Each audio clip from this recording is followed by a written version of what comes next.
الكريم أما بعد أعوذ بالله من الشيطان الرجيم بسم الله الرحمن الرحيم وتلك الأيام نداولها بين الناس وقال النبي صلى الله عليه وسلم الدال على الخير كفاعله أو كما قال عليه الصلاة والسلام উপস্থিত রাজবাড়ী জেলার প্রত্যন্ত অঞ্চল থেকে আগত ইসলামী আন্দোলনের সম্মানিত নেতা কর্মী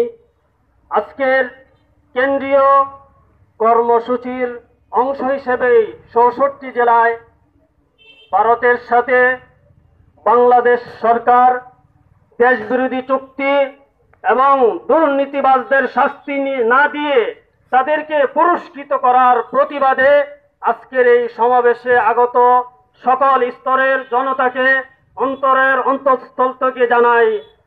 শুভেচ্ছা স্বাগতম। উপস্থিত জনতা, আপনারা এতক্ষণ যারা বক্তব্য রাখছেন শুনেছেন, মিডিয়ার মধ্যে আরো স্পষ্টভাবে আপনারা দেখছেন, বর্তমান সরকার একাধারে চতুর্থ ট্রামে দেশ পরিচালনা করতেছে। এই চতুর্থবারে দেশ পরিচালনা করতে গিয়ে